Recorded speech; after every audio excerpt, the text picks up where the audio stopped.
एक नया फोन आने वाला है जो काफी बोल्ड क्लेम्स कर रहा है और ये सीधे गेमर्स के लिए है। ये रेड मैजिक 11 प्रो है। हमें ऐसी फुसफुसाहटें और लीक्स मिल रही हैं जो बता रही हैं कि यह सिर्फ एक इटरेटिव अपडेट नहीं है। कुछ लोग इन्हें 2025 के मोबाइल गेमिंग के एपेक्स प्रीडेटर कह रहे हैं। कोर आइडिया सिंपल है, एक फोन जहां हर कंपोनेंट सिर्फ गेमिंग के लिए ऑप्टिमाइज्ड हो। चिप कूलिंग फैन ये सबसे अच्छा कैमरा या सबसे स्टाइलिश फोन बनने के बारे में नहीं है, ये प्योर परफॉर्मेंस के बारे में है। रेड मैजिक की यह रणनीति नई नहीं, पर 11 प्रो इसे अगले लेवल पर ले जा रहा है। सेंट्रल क्लेम, यह साल का डेफिनेटिव गेमिंग डिवाइस हो सकता है। न सिर्फ अन्य फोन्स को पीछे छोड़ना, बल्कि कुछ डेडिकेटेड हैंडहेल्ड कंसोल्स को भी चुनौती देना। ये बड़ा स्टेटमेंट है और यह कुछ क्लियर पिलर्स पर टिका है।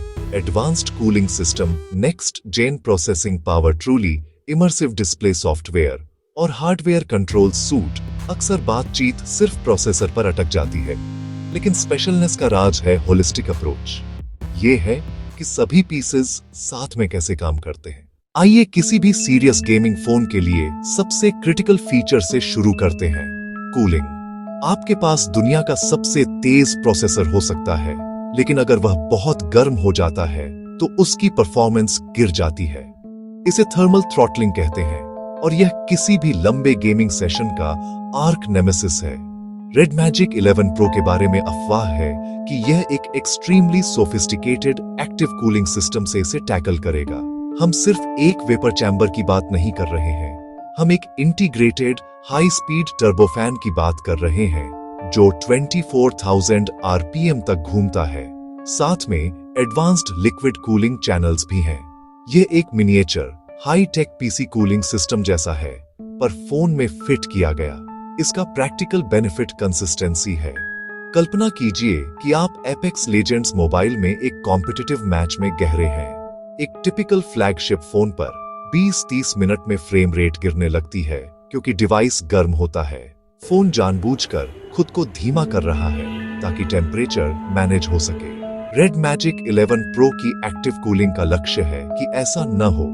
फैन एक्टिवली गर्म हवा बाहर निकालता है, जिससे प्रोसेसर अपनी पीक परफॉर्मेंस को लंबे समय तक बनाए रखता है। इसका मतलब है कि फ्रेम रेट आपकी सेशन की शुरुआत से अंत तक लॉक और स्टेबल रहे। यह सिस्टम सिर्फ एक फैन से कहीं ज्यादा है। लीक्स कहते हैं यह आइस 15.0 एक मल्टी लेयर्ड डिजाइन हो सकता है।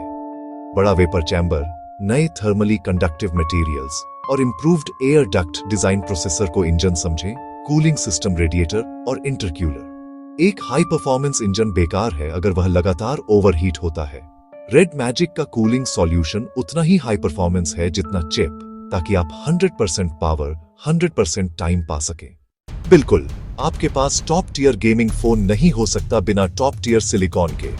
रेड मैजिक 11 प्रो को चलाने वाला इंजन क्वालकॉम से सबसे लेटेस्ट और बेहतरीन होने की उम्मीद है, शायद स्नैपड्रैगन 8 एलीट जेन 5। ये चिप सिर्फ रॉ प्रोसेसिंग स्पीड ही नहीं, बल्कि ग्राफिक्स रेंडरिंग एआई क्षमताओं में भी महत्वपूर्ण लाभ देने के लिए बनाई गई है।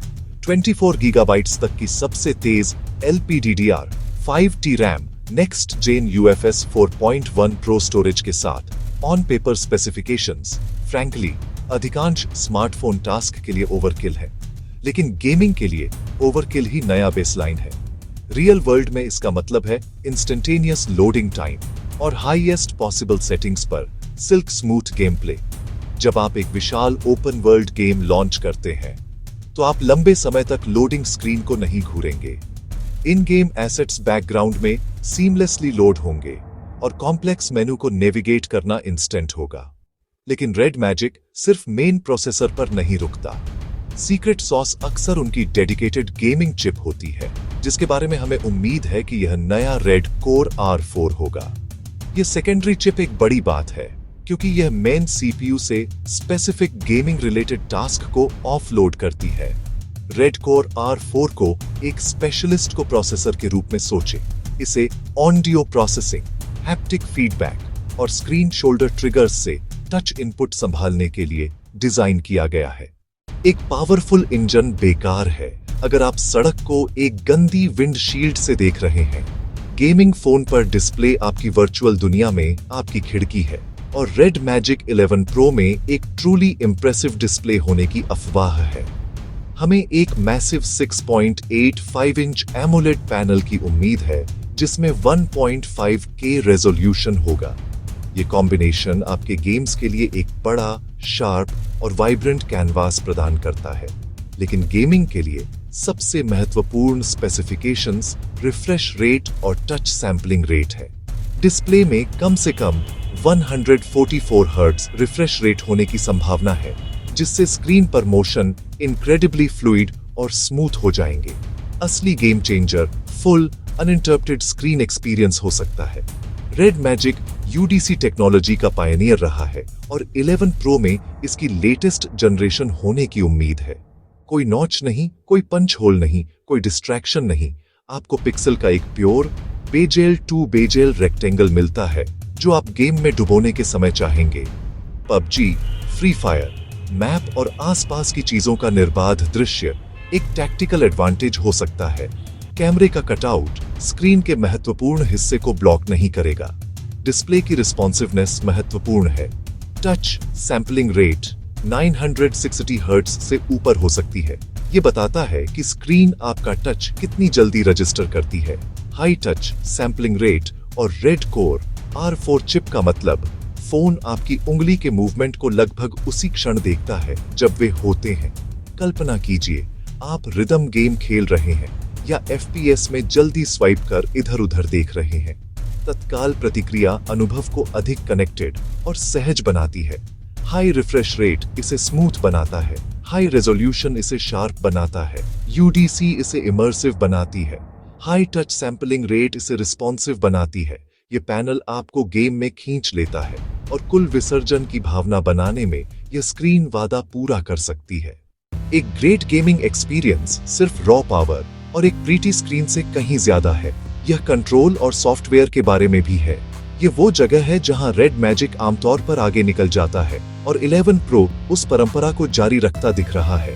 फोन में निश्चित रूप से signature built in shoulder triggers होंगे। क्लोजअप ये सिर्फ सॉफ्टवेयर बटन नहीं है, ये फोन के फ्रेम में बने कैपेसिटिव टच सेंसर हैं, जिनकी 520 हर्ट्ज टच सैंपलिंग रेट होने की उम्मीद है। वे प्रभावी रूप से आपको 2 अतिरिक्त फिजिकल बटन देते हैं, जिससे आप बिना किसी अजीब अटैचमेंट के 4 फिंगर क्लॉ ग्रिप के साथ खेल सकते हैं। यह फंडामेंटली बदल देता है कि आप कुछ गेम्स कैसे खेलते हैं। फोर्टनाइट, गेंशिन इंपैक्ट, आप जंपिंग को शोल्डर ट्रिगर्स पर मैप कर सकते हैं और आप एमिंग को शोल्डर ट्रिगर्स पर मैप कर सकते हैं। इससे आप अपने दाहिने अंगूठे को चारों ओर देखने के लिए रख सकते हैं और अपने बाएं अंगूठे को मूवमेंट पर रख सकते हैं। आप एक साथ दौड़ सकते हैं, कूद सकते हैं, निशाना लगा सकते हैं और गोली मार सकते हैं। यह एक बिल्ट इन एडवांटेज है जो बिना किसी बाहरी कंट्रोलर की आवश्यकता के आपके गेम प्ले को बढ़ाता है, सेटअप को क्लीन और पोर्टेबल रखता है। यह हार्डवेयर रेड मैजिक OS और इसके डेडिकेटेड गेम स्पेस द्वारा सपोर्ट किया जाता है। फोन पर एक फिजिकल स्विच स्वाइप करने से आप एक गेमिंग सेंट्रिक एनवायरनमेंट में लॉन्च हो जाते हैं। ये मोड रैम को क्लियर करके गेम के लिए नेटवर्क बैंडविड्थ को प्राथमिकता देकर और नोटिफिकेशन को ब्लॉक करके फोन के रिसोर्सेज को ऑप्टिमाइज करता है। ये आपके एक्सपीरियंस को कस्टमाइज करने के लिए कमांड सेंटर के रूप में भी कार्य करता है, जिससे आप ट्रिगर्स को मैप कर सकते हैं, फैन स्पीड को एडजस्ट कर सकते हैं, अलग अलग गेम्स के लिए परफॉर्मेंस प्रोफाइल को फाइन ट्यून कर सकते हैं और यहाँ तक कि ऑन स्क्रीन क्रॉस हेयर भी जोड़ सकते हैं। AI पावर्ड फीचर्स गेम की मांगों के आधार पर CPU और GPU क्लॉक स्पीड को रियल टाइम में इंटेलिजेंटली एडजस्ट कर सकते हैं। गेमिंग अविश्वसनीय रूप से पावर हंग्री है और रेड मैजिक 11 प्रो में संभावित रूप से एक dual cell 8000 milliamp hour monster battery है। यह मैराथन गेमिंग सेशन के लिए पर्याप्त जूस प्रदान करेगा, जिससे आप घंटों तक बिना दीवार से बंधे खेल सकते हैं। और जब आपको टॉप अप करने की आवश्यकता होती है तो Antor 20W वायर्ड चार्जिंग का सपोर्ट है। इसका मतलब है कि आप 20 मिनट से भी कम समय में फुल चार्ज पर वापस आ सकते हैं।